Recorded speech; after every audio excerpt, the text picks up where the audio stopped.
Hi, baby. What are we squawking about? You gonna sit? Here we go. Hello and welcome to the Megs & Co. YouTube channel. My name is Meg. I am the yarn dyer and owner of Megs & Co., a small batch hand-dyed yarn company in the Finger Lakes region of Western New York. Thank you so much for tuning in to my YouTube channel. This is going to be a sit down and chat and chill episode where we catch up on all of the making and crafty things that I've been getting up to, as well as some fun acquisitions that have happened recently, such as these cute little things. Yes, I recently got some ducklings. This little gal is just over a week old. She's probably about 10 days since hatched. I cannot believe how big she's already getting. It's unbelievable. But I am going to go put her back. I can hear her sister squawking up a storm. They really do not like to be separated. So I'm gonna go put her back. And in the meantime, get cozy because we have so much chatting to do.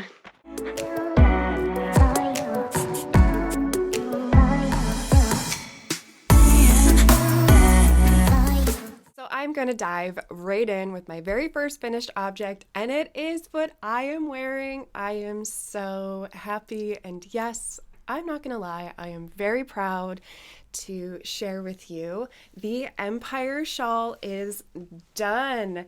This shawl is my very first shawl design. That's right. I not only knit this of my own volition, but I wrote up the pattern, and it is currently with my preview knitters, and I am so excited. I am so excited not only to have finished this wonderful pattern. I had so much fun knitting it. I had such a fun time actually writing it up.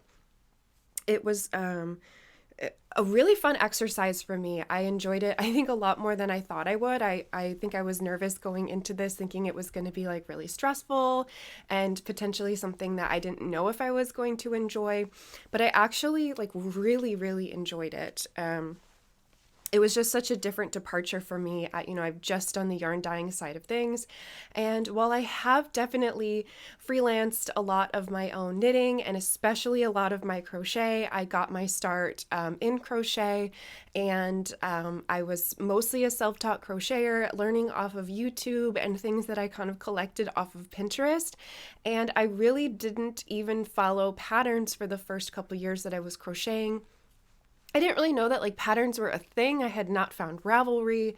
I was really just out there running rogue, kind of, a little hopeless solo crocheter out there until I really found the community and got settled in and realized that, oh yeah, there are patterns. So I had started to create a lot of my own shawls and shapes and whatnot, but I'd never really written them up in any kind of proper way other than journal notes. So this was such a great exercise for me to go from what's in my head to the shawl to the paper, but then translating it into a proper pattern written in the proper language.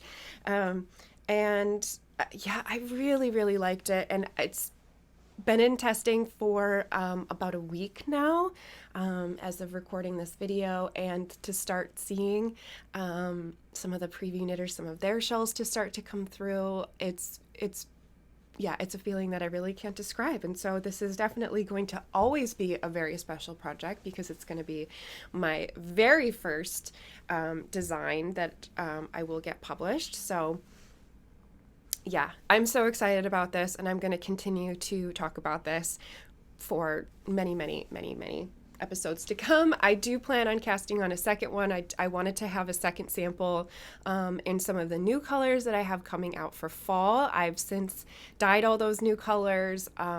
As a dyer in the spring, you're working on your fall collection. So I have pretty much, I think, figured out most of my fall collection. So I have gotten all of my sample batches dyed. So I think I'm just about ready to be able to cast on my second sample so I can have one in some of my new colors. So I'm really excited about that. And then I wanted to record some videos and stuff too. So the pattern is fully written with written instructions, as well as charts for this first section where you've got some of these really fun slip stitch lines. I just thought it would be a little bit easier if you're a visual person, that you could work off the chart just to see exactly where you're doing your increases and where you're doing your slip stitches. I prefer charts. That way, you just don't have to read through all that words. It just gets to be too much. So I did include charts, and then I have links to videos for all of the techniques that you're going to need. So anyway, so the construction, it is a symmetrical triangle shawl, and I designed this specifically with the intention of I wanted all skill levels to be able to knit this and enjoy it. So for a beginner, it's going to be a great introduction to some new techniques. So you start off with a garter tab cast on, which is really just this like little tiny rectangle piece that gets you started with creating your ribbed edging. And then it's just basic increases that you do every other row, and I'm using make one rights, make one lefts for my increases. And then for this first section, you're slipping stitches. And then I also put in a trick into how you can use your stitch markers to mark exactly where you're doing your slip stitches, so you don't even have to count. You can just go to your stitch marker, slip, continue on your merry way, so that it can be a nice kind of more mindless exercise if you need it to be. And then you start adding in some other colors, you get some striping, and then we move on to some stockinette, then you get some garter, some more stockinette, and as you get towards the end, your sections get a little bit smaller, but you're still changing colors. So for the more intermediate and advanced knitters, that even though these techniques might seem a little bit easier, things that you've done routinely over and over and over, because you have such frequent changing, this first section is going to keep you really busy with your slip stitches, getting used to the pattern. And then you pretty much quickly, you get through this first section pretty quickly because it's still small. And then you pretty quickly start adding in your other colors. It's DK weight, so it goes fast. And then even though the shawl is getting bigger and bigger and bigger, because your sections are getting smaller, you start changing colors more rapidly. And so it's that very potato chippy kind of project where you're like, oh, I'm almost towards the end of this section. So it really keeps you motivated to keep going, because the goal is to finish this project. And I'm definitely somebody that kind of needs that carrot in front of me to stay engaged. And so pretty much as soon as I felt like I was losing steam on a section, I was like, I think it's time for a color change. Because I am that kind of person that I need a very engaging project. So yeah, so I really hope that that it's a project that everyone is going to just really enjoy. It's going to be relaxing but engaging, not too hard but still a little challenging, challenging in a way to introduce you to new things but not be difficult. I did include an Icelandic bind off. That was another thing too that some people were a little nervous about that. Again, there's a video tutorial that I tagged in, and so when this pattern is released, I highly recommend just watching the video. The written instructions, I think, it's the kind of thing that like when you see it, you're like, oh, that's all it is, but the written instructions sometimes can make it sound a little bit more confusing than it actually is. But an Icelandic bind off essentially just makes the garter just look invisible. It's just like an invisible bind off for a garter edge. It's really cool, but it's your shawl. You can do whatever bind off that you want. That's the amazing part of a shawl. So it's DK weight, and I specifically designed this in my Empire Estate yarn. This is my New York State sourced yarn. I really wanted a project that was going to highlight this yarn, the versatility of this yarn, and I started designing this shawl right off the heels of knitting the Cream cardigan by Alicia Plummer. And that cardigan is all in garter, and I am still obsessed with, because I wear that cardigan literally all the time. And I'm still obsessed with just how squishy and tactile that fabric is, the way that the way that this yarn feels in garter stitch, it just has so much like springiness, and I just love like squishing it. It just has such a wonderful hand to it. Like there's a lot of texture.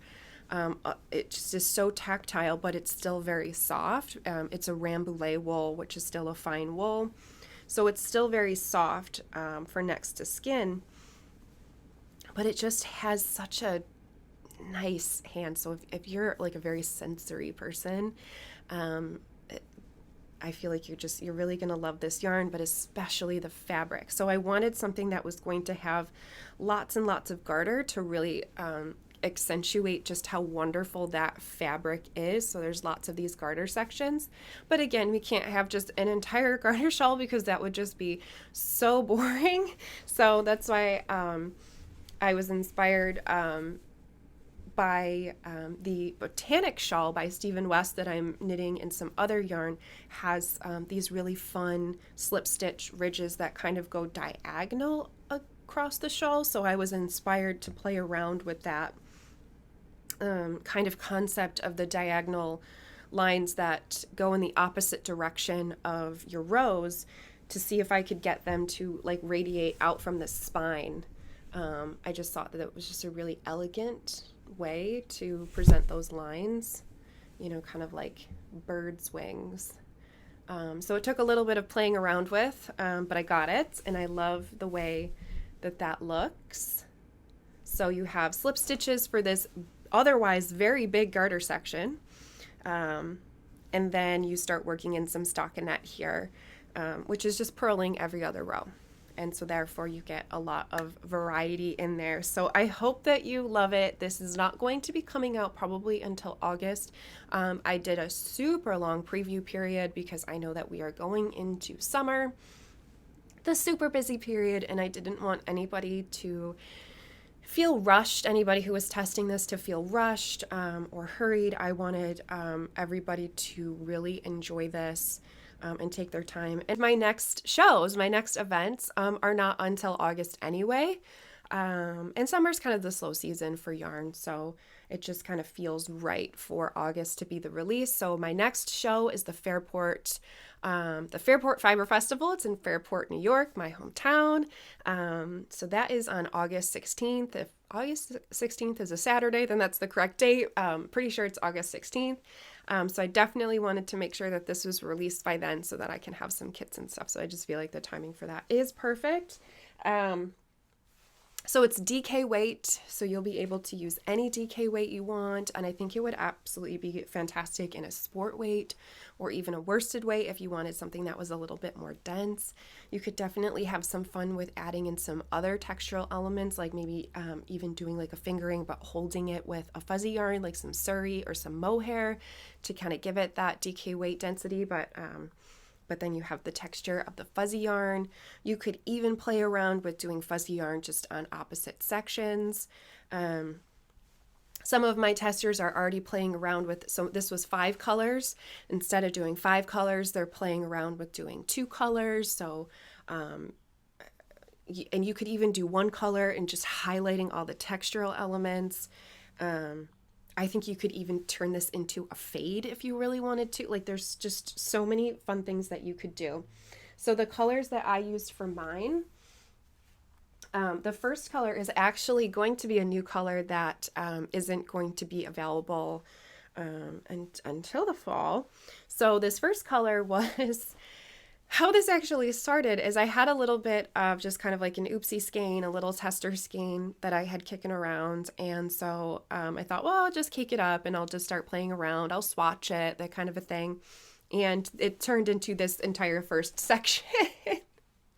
So it was a color that didn't exist yet, but you can see it's gorgeous. So I have since replicated it.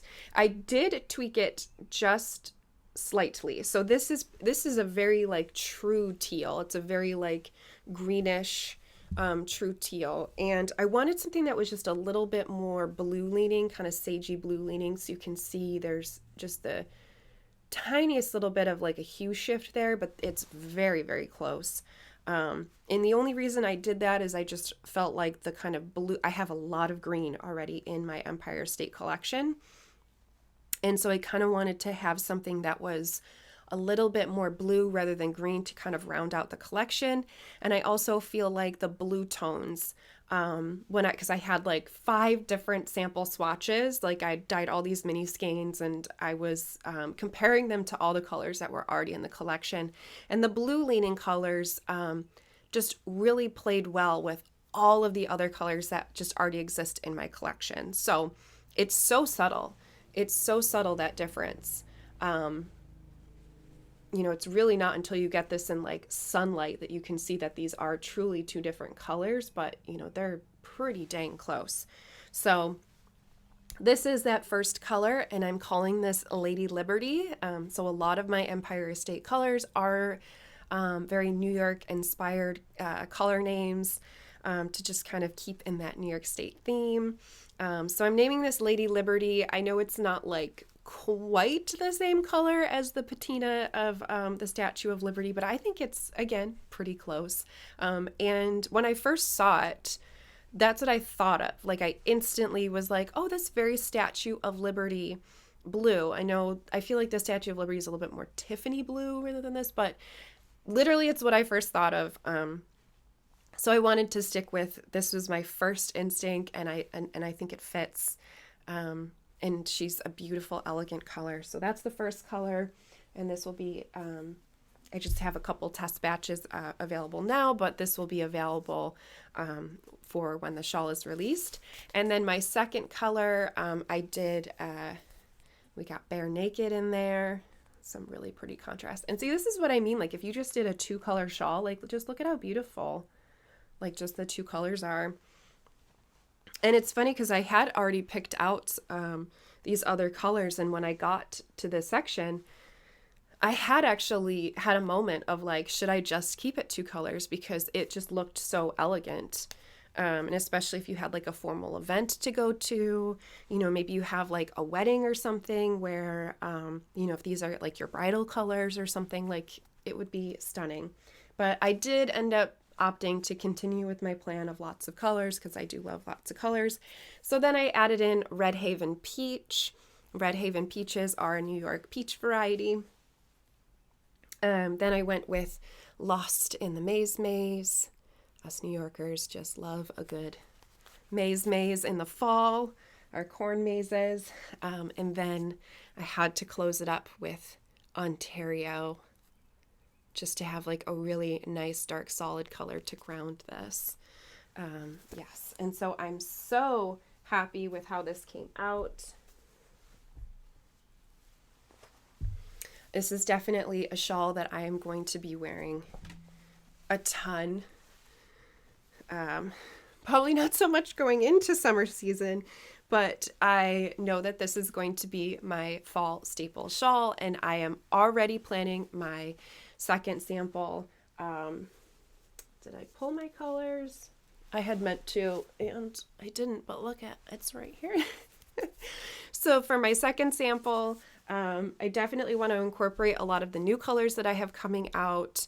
And so this was a new color that I released last fall, and this is actually the color that I knit my cream cardi in. So this is Midnight Fig. And I just loved like just the dark and moody tones. And then I really wanted something that would have these lines just really pop. So this is a new color that's coming out. I don't have a lot of like true neutrals in this collection, so I wanted to add a brown in, and it's a very kind of greenish and brown yarn, so that way it's a neutral, but it goes well with just about everything in the collection, and I really love the way that it looks with this brownish purple. Like, they really, really pop nicely against each other. It's such like an unusual combination, but I think it's really beautiful in the way that these are both, depending on the light, these both can look brown sometimes.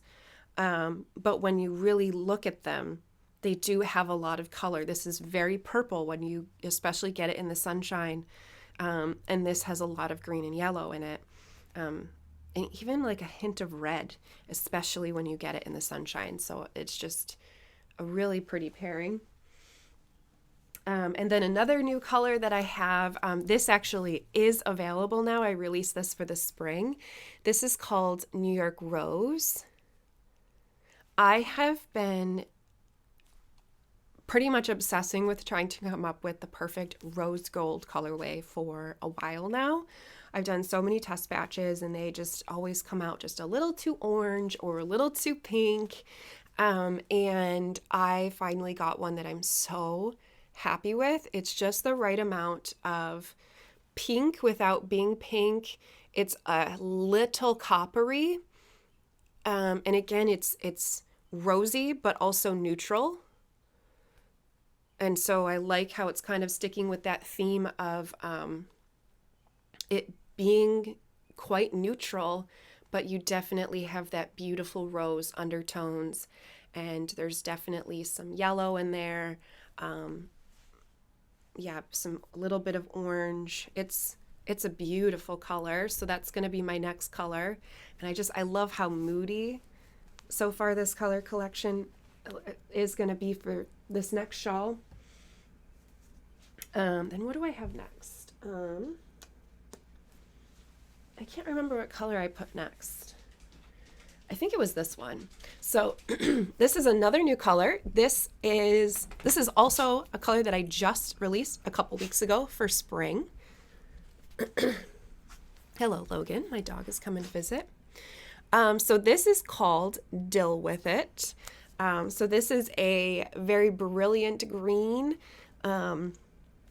I love this green. It's definitely a very fun, interesting green. It's kind of a green that you may not want to use this on its own. Like I feel like a full sweater in this green would be a little much. It's a very interesting green, but look at it with any other color. Like look at it with like especially this purple.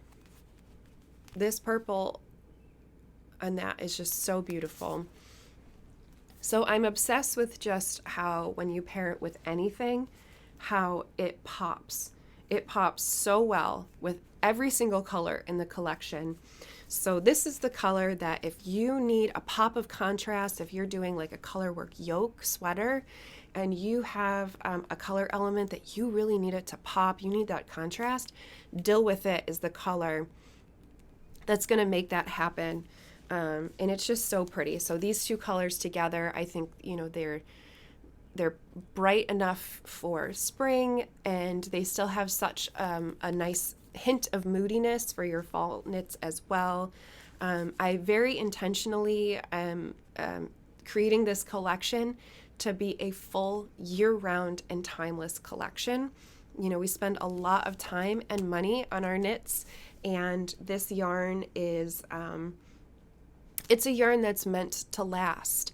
So, you know, while I pay attention to trends and what colors are hot and trending, I don't necessarily want to come up with a color that is just going to be one season or 1 year. I want colors that are going to transcend the year, the season, and be truly timeless. And so I feel like these colors really do that. I mean, rose gold has never, ever, ever gone out of style.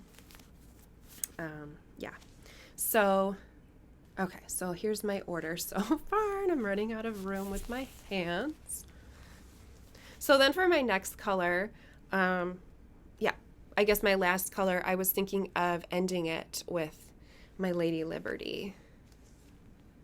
I know I feel like I kind of wanted to have a shawl sample that didn't have the same colors in it, but it just looks so good. So we'll see. I'm not sure when I'm going to start this because I have quite a few projects going on at the moment.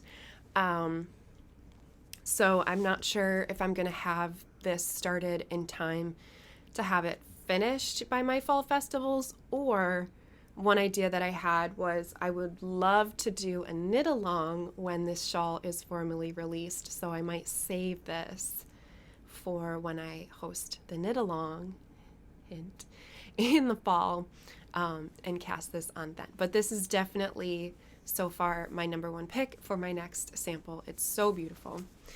So let's move on. Other projects. So I do have another finished object to share. This is a project that I started on my way to Chicago to attend H+H Americas. So H+H Americas is a business-to-business wholesale style trade show that takes place in Rosemont, Illinois. That's just outside of Chicago. This has been my 4th year in a row attending this conference, convention, whatever you want to call it. I actually have 2 videos posted. I have one video is like my travel vlog of leaving Rochester, flying, and then my kind of first day there of walking the floor a bit. And then my second day, I found as many people as I possibly could to interview, and I have posted that video up as well. So I was able to interview 25 different people. It was so much fun. But because of that, I was planning on doing vlogs every single day. I was there for 3 days in a row, and I was planning on doing vlogs every single day, but because I was interviewing people pretty much constantly on the second day, and I was so busy, I had a meetup at 7:45 in the morning. Arena Shar of Knitters Are Going to Knit. She has a podcast as well as a Facebook group. She hosted a meetup at 7:45 in the morning, and I did get up and I did make it there, and I actually got quite a few interviews at that little meetup event. So some of the interviews that are more towards the beginning and they're in what looks like a little conference room, those interviews are from people that I met at that meetup event. And so I was on the go from 7:30, is when I left my hotel room, and then there was an event that night called H+H After Dark. This event was absolutely wild. They were giving away sewing machines. It was sponsored. 4, 3, 6, 5, 2, 2. 4, 3, 6, 5, 2, 2. Up top. Let's go, It was sponsored by Janome, so they were literally giving away these amazing high-end Janome sewing machines. People were dancing. They had DJs, desserts, open bar. It wasn't like open bar, but they gave you like tickets so you could get a couple drinks. And people were doing the Macarena, and they were just throwing like fabric and yarn at people for like giveaways. It was a little surreal, I'm not gonna lie. It was so much fun though, and so I didn't get home from that event until, oh my gosh, it was like midnight. So I was so tired, I didn't even want to film like a recap video or anything. I was like, I'm going straight to bed. So so there was literally no vlog footage from the second day because I was just interviewing all day as well as attending some really fun activities. And then the third day, I went into Chicago with some friends. So so I kind of gave up on the vlogs after that. But there are the first day vlog and kind of gives you an idea of the floor and whatnot. And then definitely check out the interviews. I interviewed so many amazing people. And that was such a neat experience. It was a really great way to meet people. It's kind of a really nice icebreaker of, hi, I have a teeny tiny podcast. Can I interview you? And the premise too was that, 1 minute interviews. So they were super fast. And, some of the conversations that came out of that, especially afterwards and whatnot, was just really, really incredible. So anyway, I started a grid gambit. This is actually my second grid gambit that I have knit so far. This is a cowl pattern, and it's by Samantha Guerin. And so this is my second one. My first one I also made in my Empire Estate yarn.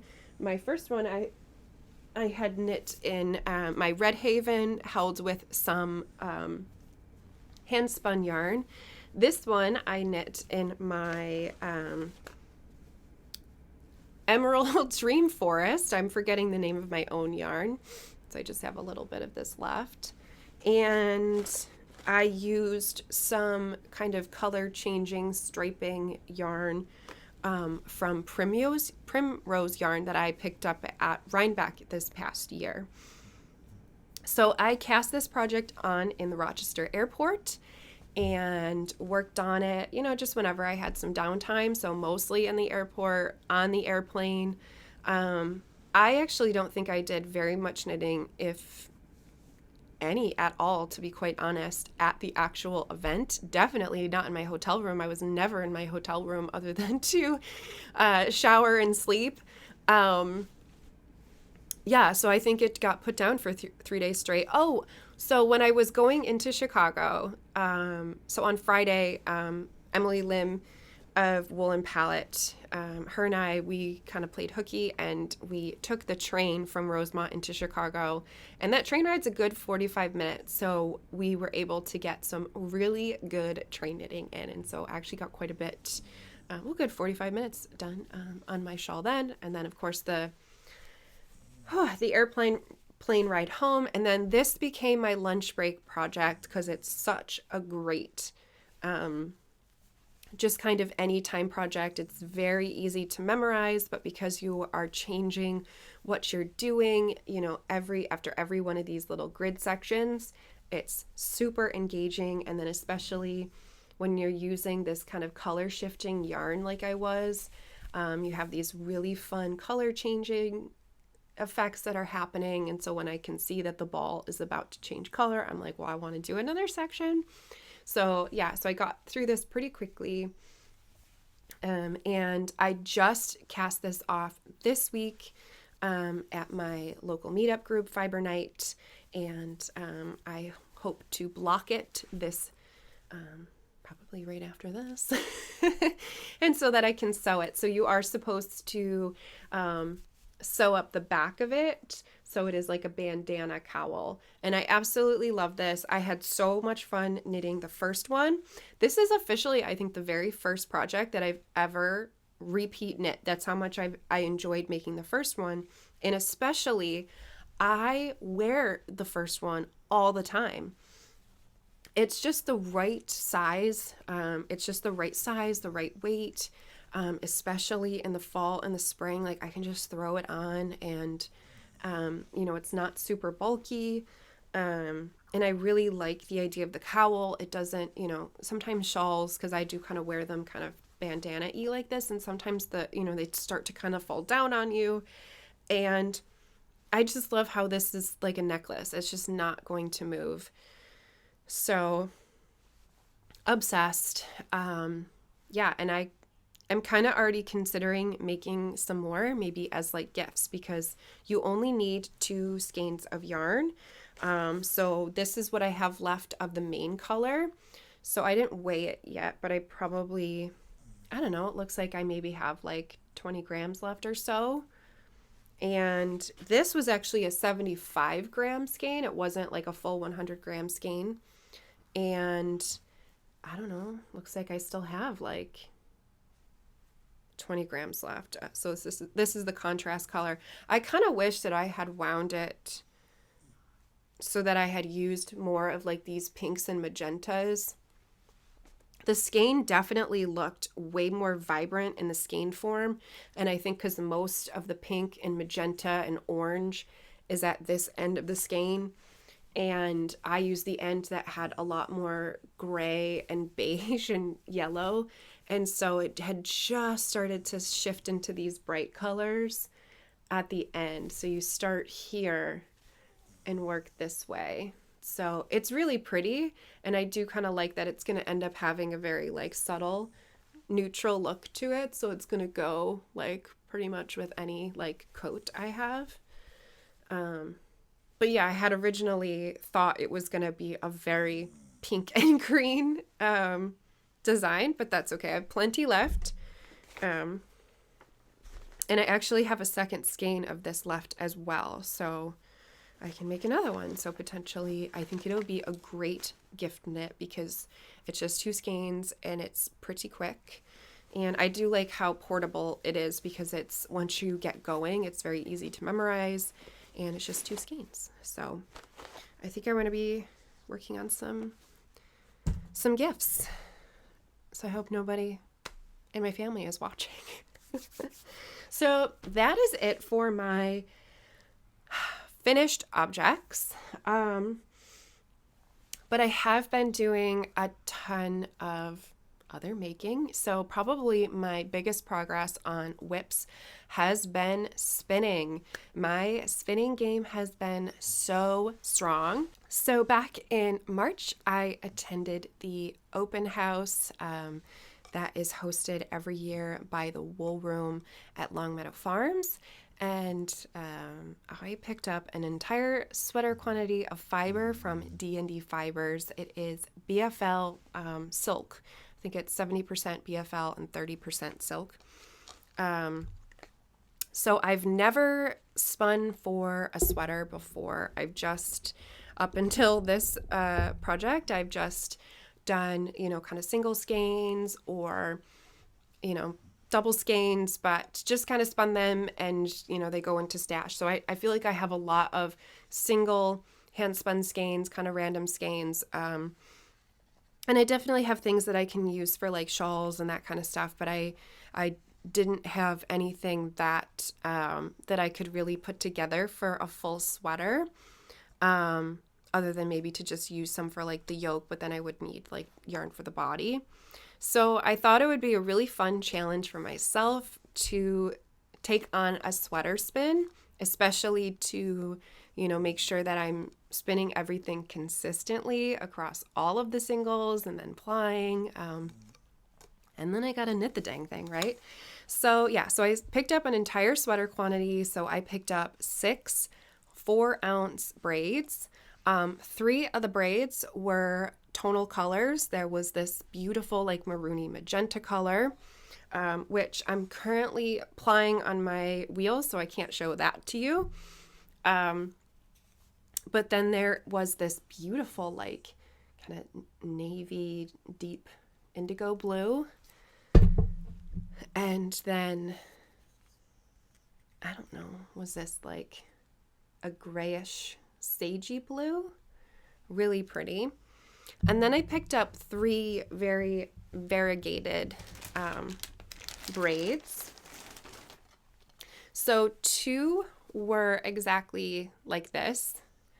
And ideally, I actually would have just, if I would have liked it if I had 3 of the same of the variegated, and then I could have just, applied them to the different tonals so that I had kind of like a proper fade. But she only had 2 of these, and I was a little nervous that that wouldn't be enough. So I tend to spin at about a DK weight. That's usually where my singles, once I ply my singles, that's pretty much always where I seem to be ending up, is at true DK weight yarn. So for my size, for a DK weight sweater, I tend to need between 5 and 6 skeins, depending on how long the sweater is. Is it long sleeve, short sleeve?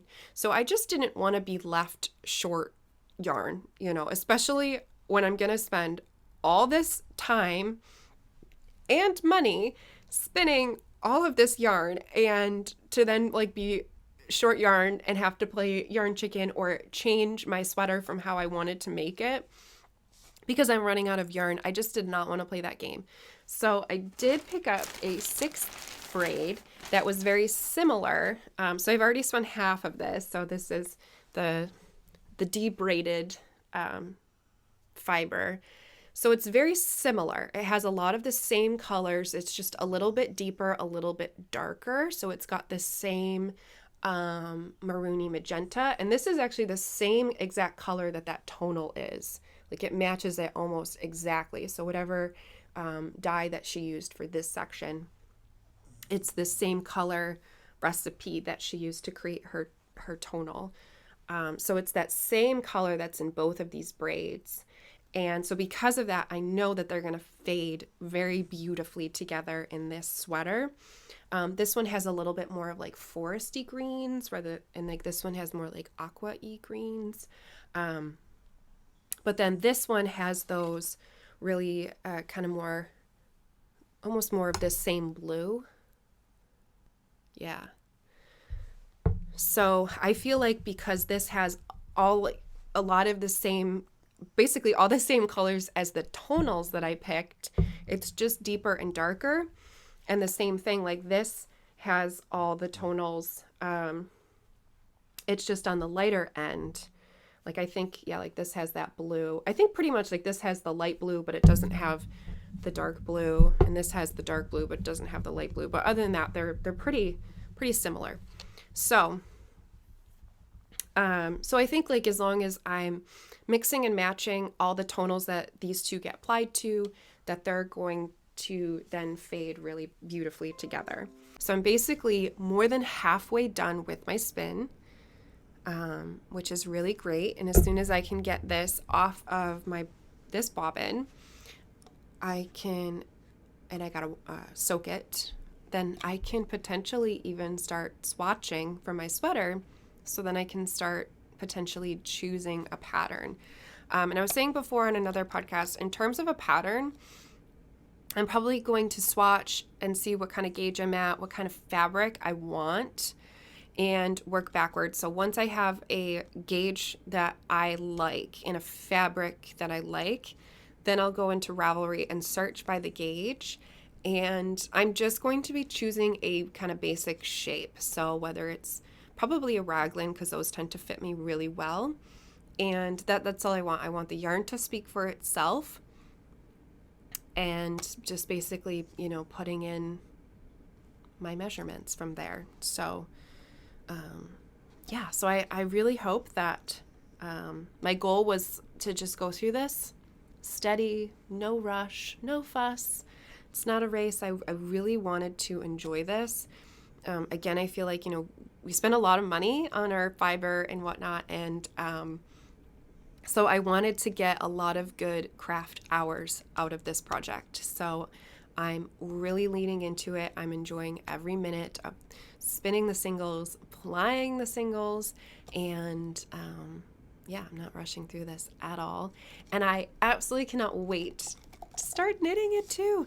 So I think it kind of seems like based on, what I started spinning this March, April, May. So about two-ish months. So about 2-ish months to get halfway. So yeah, I think about end of summer I should be done. And then I have all of fall and winter to knit my sweater. So which means hopefully by Sandy's retreat next March, I have my sweater. That would be really, really cool. So that's that. That's actually like not all. So I actually have 3 spinning wheels. So what I'm spinning my singles on is my Kromsky Minstrel. So that's what these bobbins are coming off of. So my Kromsky Minstrel is actually my second wheel that I ever got. And I actually found it. It found me.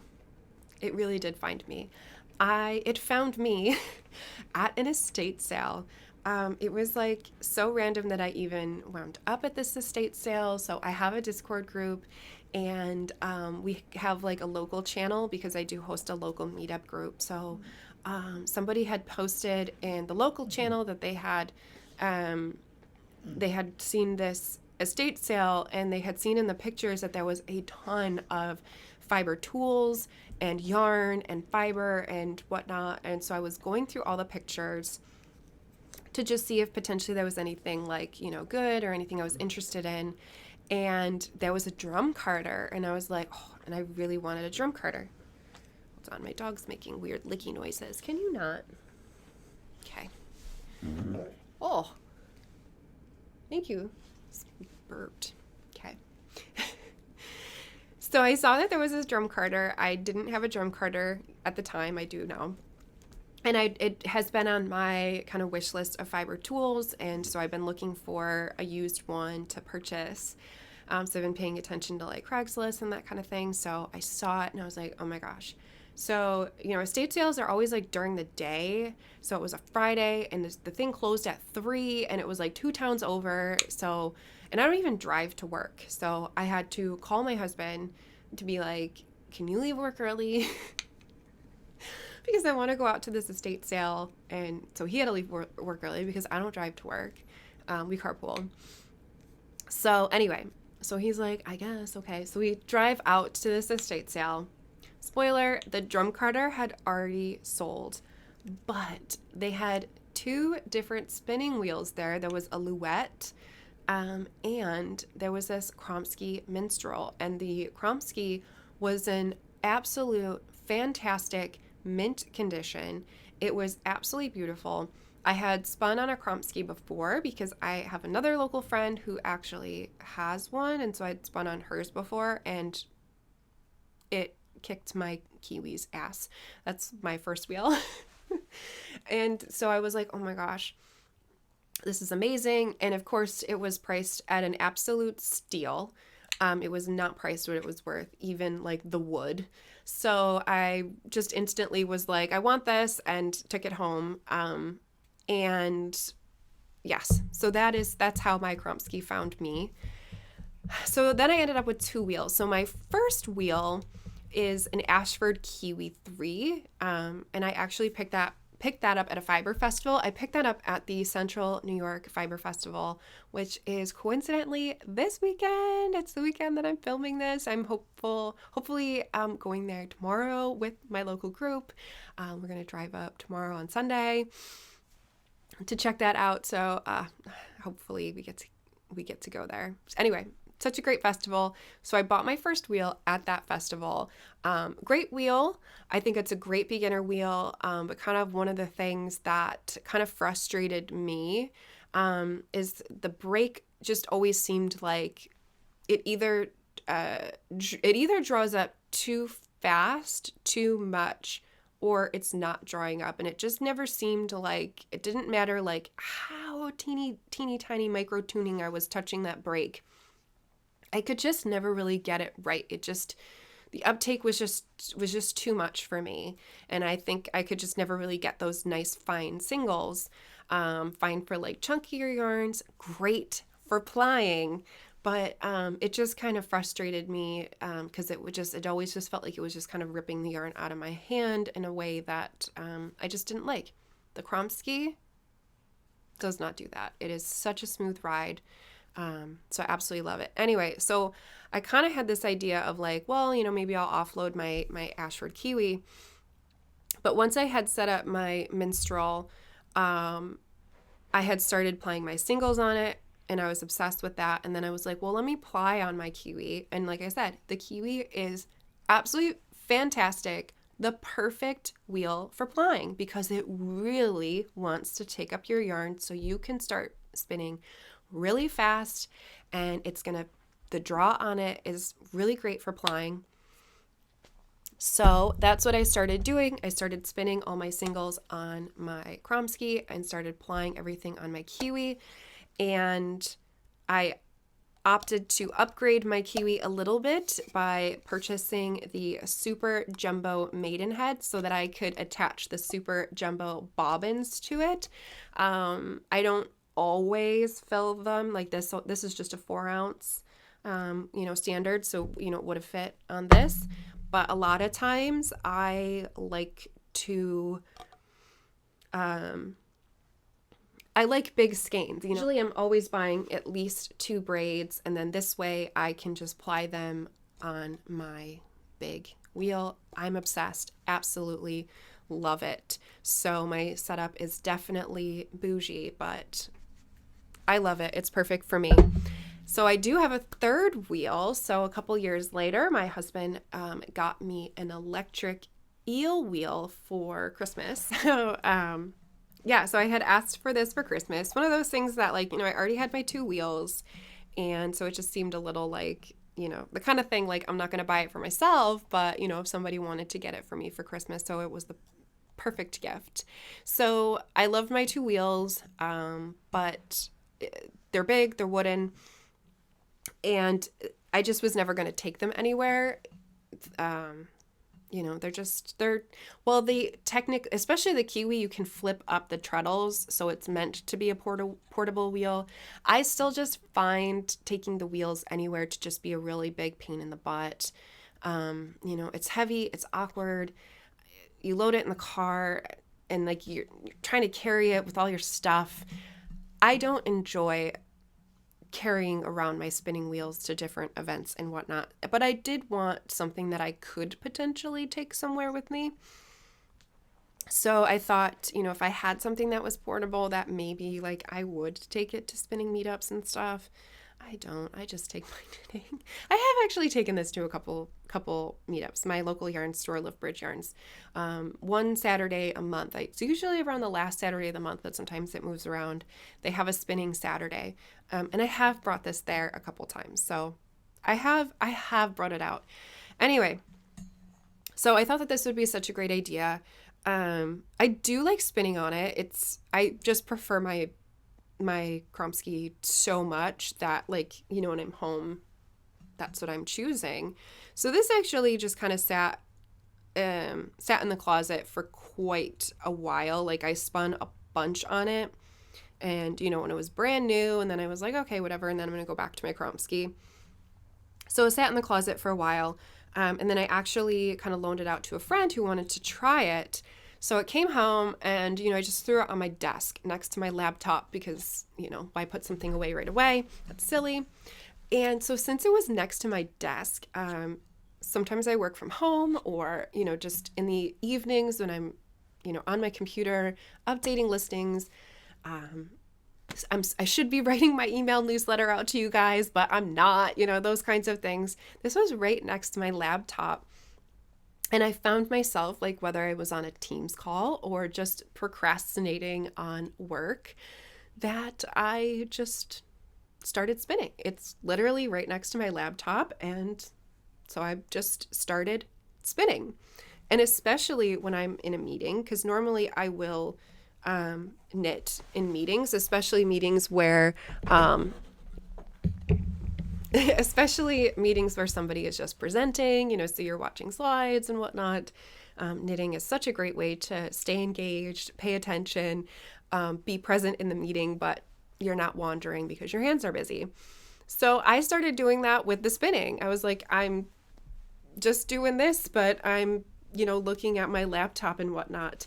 And so that has been just like a couple, I don't know, 6 weeks or so. And so I have since filled up 2 bobbins, and you can see my 3rd bobbin is quite full. That definitely looks like it's becoming a double bobbin, so I might have to ply that guy on my Kiwi.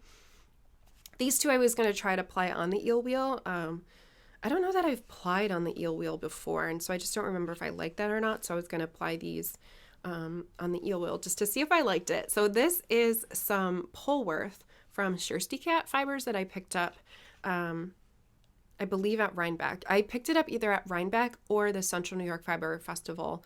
I know that she vends at both of those festivals, and I've definitely bought fiber from her at both of those festivals, so it could have come from either one.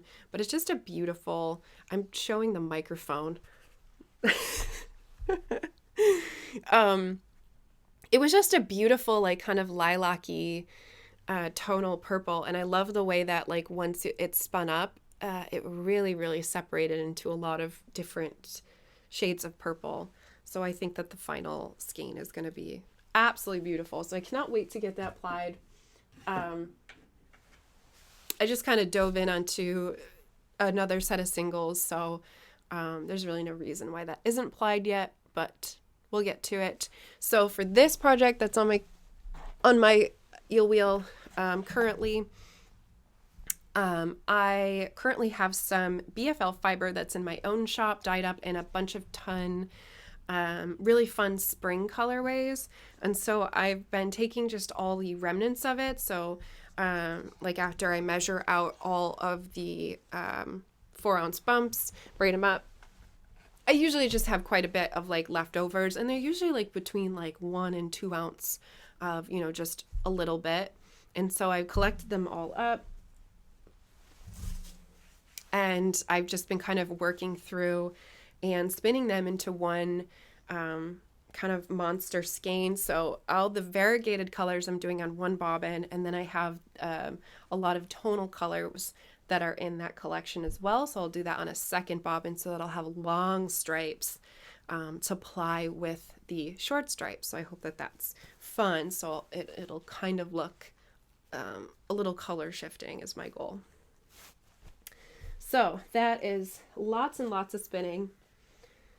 Yeah, I feel like I've been spinning, definitely spinning at home at night way more than I have been knitting, but I have been doing lots of knitting. So my most recent project that I have started, which is in my twice sheared sheep bag. So I got this bag at H+H Americas. So, yeah, I was saying before that on Friday, I had snuck out of the event on Friday and took the train with my friend Emily into Chicago, and we spent the whole day just being tourists, going all about Chicago. We went to the aquarium, we saw the bean, we had so much fun. And so one of the things that I was kind of bummed about that we had missed was on Friday. The floor at H+H Americas goes to cash and carry for the last 2 to 3 hours of the show. And what I mean by that is because this is a wholesale show, there's no actual like exchange of money that's happening on the floor. You're not going up to people's booths and like just buying a skein of yarn. There's no retail transactions that are happening at the show. So, you're not supposed to be like ringing out customers. So what you do at these shows is you go, and the booths are set up like showrooms. They have 1 to 5 of each of their items to show as samples, kind of like a visual catalog. And you sit down with the rep or the owner, whoever that they have present in the booth, and you put in your order for your shop. So if you're a local yarn store owner, you're putting in your order for all the yarns that you want to stock in your shop. For me, I sat down with a couple of the mill representatives, and I put in my orders for all of the yarn bases that I plan to stock over the next year. And then they take those orders and they invoice you. And later, those orders get delivered to your business. So in that sense, there's no exchange of money. You're not buying something right then and there. Like you are, but because you're putting in your order and you're getting invoiced, but like you're also not at the same time, except for the last day. Because all these booths have their samples, and they've definitely brought lots of product to show. And they do plan to like give away a lot of this product, like especially to shop owners that want to be able to have yarn and stuff to bring back to their shop right away so that they can start knitting their samples, or they can start sharing with their customers some of the new stuff that's coming. They tend to still have just like a lot of inventory on the last day that they do not want to pay to ship home. Like it's just so expensive. So the last couple hours of the show, the organizers allow the vendors to switch over to cash and carry. And it literally becomes mayhem because everything is wholesale priced. So everything is basically 50% off, and it's just a free-for-all. So, not every single booth, is going to be offloading their stuff. Like, I don't think you can go to, like, Janome and get a sewing machine and just carry it off. But, I don't know, maybe you could have. Maybe I should have stayed and tried. But but most of the booths you can. So, like, DelaQ, if you're familiar with the DelaQ bags at all, there is always a line queuing up at that booth, usually starting around like noon, and it doesn't go to cash and carry until like 1 or 2 o'clock in the afternoon, because people want these bags for half off, and they usually only have 1 to 2 of each style bag in each color, so there's not a lot to be had. And it is wild just how people will wait in line to get a bag for 50% off. Like, you can buy these bags, and a lot of times they do go on sale like around the holidays, but it is just wild to watch people who just want to get a deal. Anyway, so I had mentioned to my friend Katie, who goes by Knit Life Oils on Instagram and here on YouTube, how I was going to be bummed to miss out on the cash and carry because we were going to Chicago. Um, because I had really wanted to see if I could get one of the new twice sheared sheet bags. And I especially wanted this pattern because, got my notes here, I have the notebook. So this is their pattern or project notebook. I actually just use it as like my life notebook. Like I just fill it with notebook paper. But like I love this thing. It's so pretty. You know, it's got like this bookmarker here, you know, and I've got like envelope pouches. Like it's got everything in here, and it's just this really nice little like snap enclosure. So when like I fill it with like receipts and tags and stuff, like it doesn't fall out. Like yeah, like it has like a zipper pouch. I was gonna say look at receipts. Probably some of these are from H+H Americas that I need to get into my expense report. And just lots of notes. So I absolutely love this notebook, and it's just really pretty. I mean, you know, we all need to take notes, and you might as well do it in something that's beautiful. And it's just very well made. It's very thick. Anyway, so I thought it'd be so nice to have a bag that matched my notebook. So I just had kind of mentioned it in passing because we were on our way out from the event. So she ended up meeting Emily and I in the city for dinner later that day. So she was working the event because she works for Twice Sheared Cheap. She's their social media manager, and she does everything. So she had to work that day in their booth. She saved a bag for me. So I ended up getting the bag that I wanted, and she definitely did not need to do that because, like I said, I could have bought the bag. So I'm so excited to have this. It's absolutely beautiful. I love the print. It's so well made. It's got this like leather bottom, a wrist strap, and then I didn't even realize until I had gotten it that it's got like a back pouch, which is really nice because you can put all your notions in there. I've got like all my needles that I need for this project that is inside, which is, ta-da, this is the Silverberg tee. So this is a very recently released design by Joji Locatelli. It's a t-shirt design, a fingering weight t-shirt with a really beautiful diamond lace motif down the front and the back. Let me see if I can stretch out. So I feel like I'm using like quite a busier yarn, so it's gonna hide that lace motif just a bit, but I really wanted to use this yarn, and I just thought that this pattern itself was so pretty. It's a raglan construction, and I just think it's really pretty. And then it also has these like little pearl bump ridge rows, so it adds a lot of really fun like textural interest. So there's a lot going on here because it's a raglan, so you have your increased rows that are happening down your raglan lines.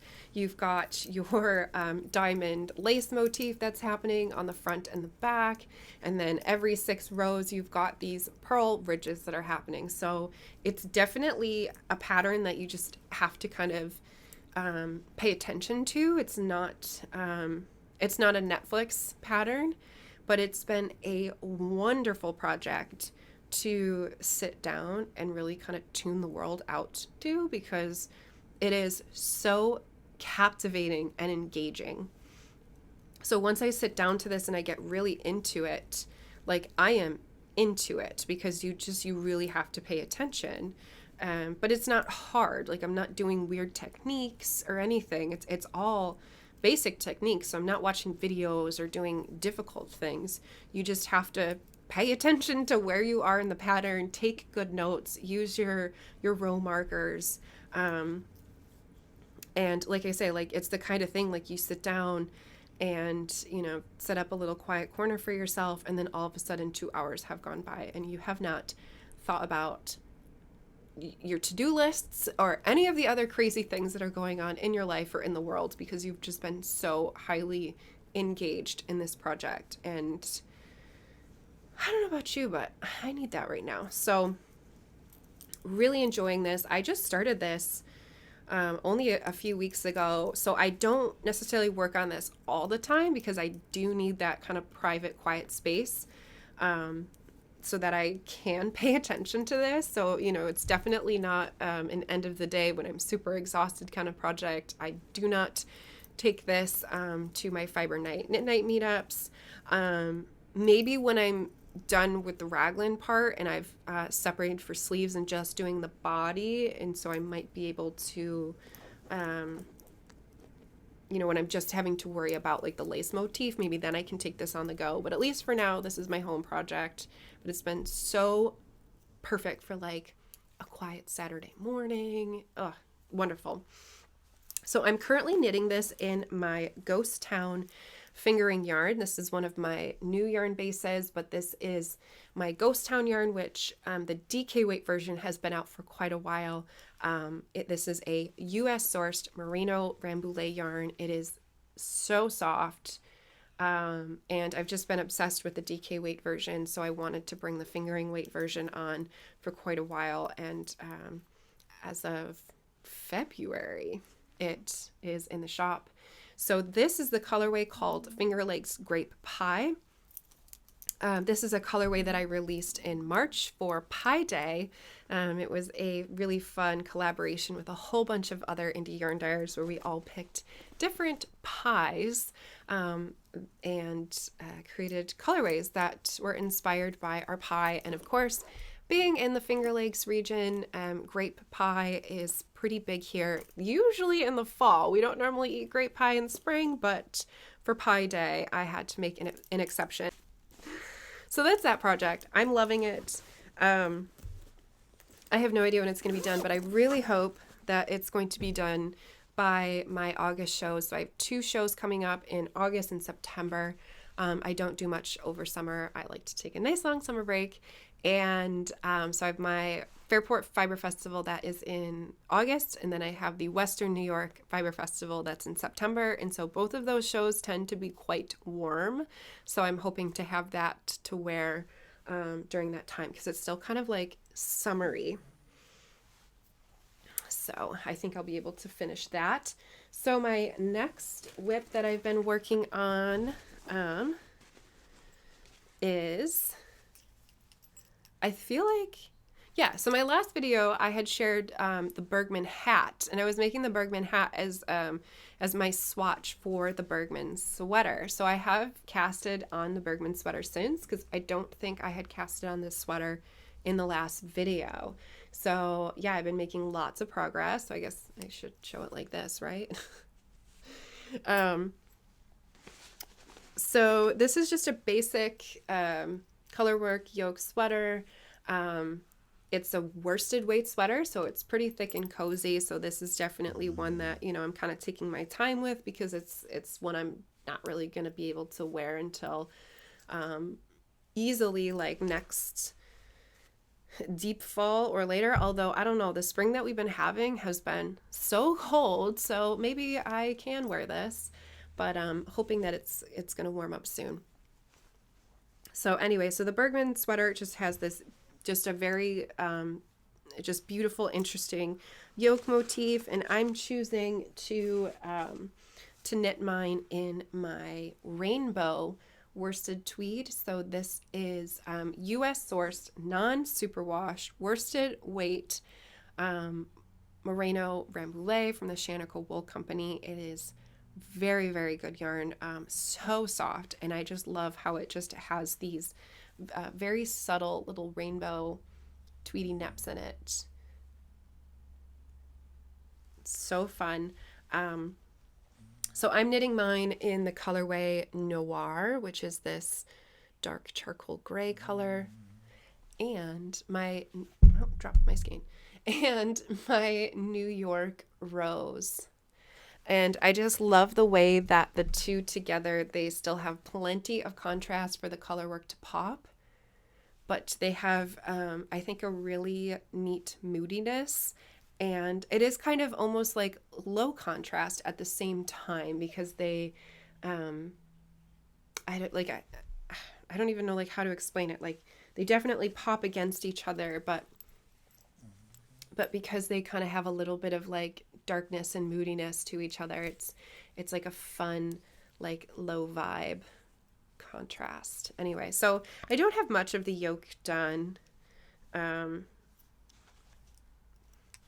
I feel like I was definitely on a roll with this project. And I want to say that I finished this in like a week. It goes fast because it's worsted weight. And I put this down. I put this down to go to H+H Americas. I didn't want to take this on the airplane with me because it's color work and you're doing increases.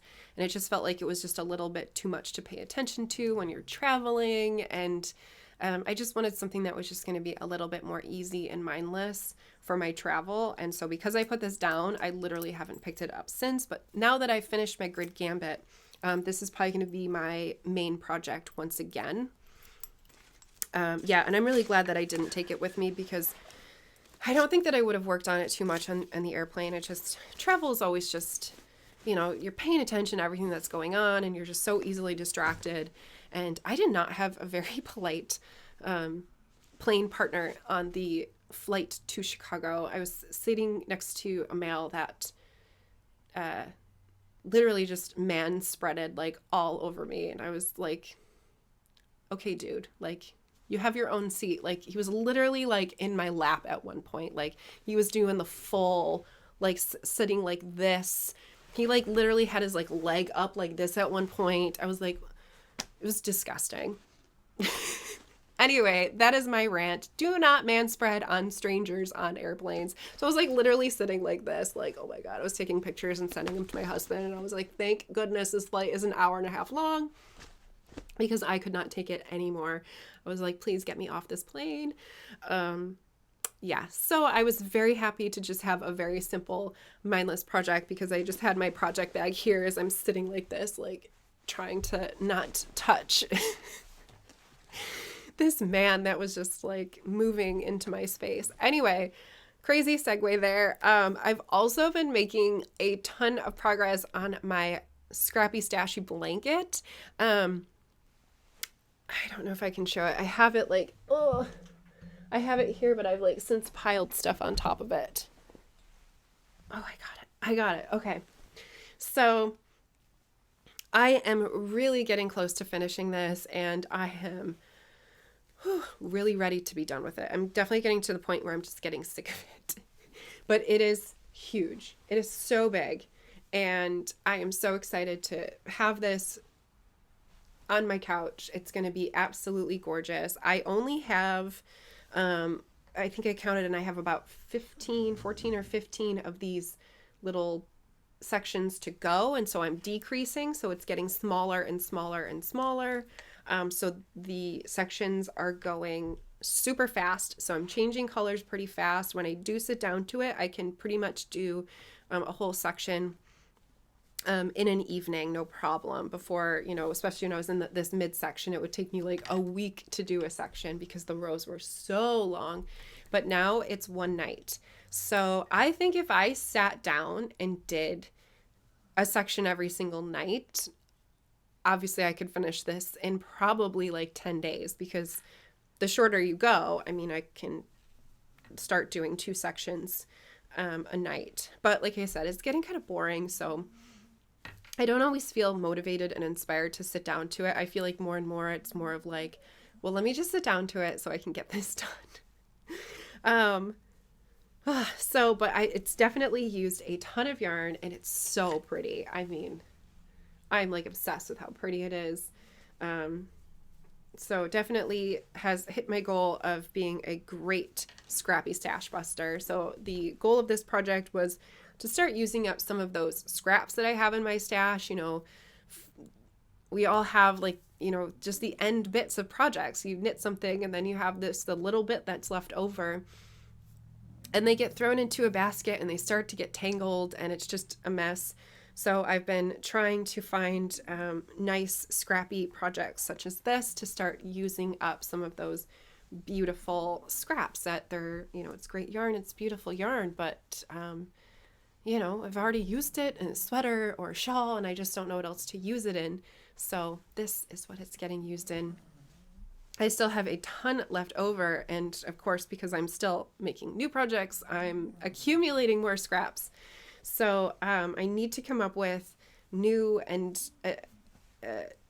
just different scrappy projects. I'm thinking of, I have like a thought for another shawl design in my head that's potentially a fun scrappy shawl. Maybe just doing some mindless like garter marling. Something to just kind of like how this was, something to just kind of sit down to, and when it's the size you want, cast it off. And it would just be really pretty. Like, I just love all these colors, and it's so squishy. I love this blanket. I love the design. It's like super easy enough that it's mindless, but like it's very interesting at the same time with these little dip stitches. So I might be motivated enough that once I have set this down for a while, I might be motivated enough to start another one, to just have it in different colors and probably a different size. I don't think, if I'd make another one, I think I'd make it more lap size. This one's definitely like 2-person cuddle size. Or it would be nice to have like another big one, maybe for like my guest room or something. But yeah, I just don't know if I have it in me to start another one right away. Maybe I'll look for a different blanket pattern. But yeah, I'm not sure. But I definitely want to keep kind of always having a scrappy stash buster, something like this, kind of always on the needles, so that I can continue to productively use up my scraps. So I'm really hoping that by the next episode, I will have a finished blanket to show you, and hopefully a plan for my next scrappy stash buster. Whew. So I feel like that was a ton. Yeah, definitely a ton of making, and thanks for sticking around. So until next time, my name is Meg. Please like and subscribe. It definitely helps the channel grow. And thank you so much for being here. If you wanted to continue to chat offline, I do have a Discord channel, a Discord server channel. I don't know what we're calling them these days, but I'd love for you to join my community. It's totally free. I don't put up paywalls or anything, and it's a nice, safe, inclusive space over there. We don't tolerate any kind of nonsense, bullying, hate speech, none of the things. Though if you are somebody that is going to be a bully, don't join, because I'm going to kick you out. But I would love for you to join our community. Yeah, it's a great space over there. And I'm also on Instagram, megsandco_yarn, always posting about my crafting, and as well as sharing little tidbits, usually about my pets.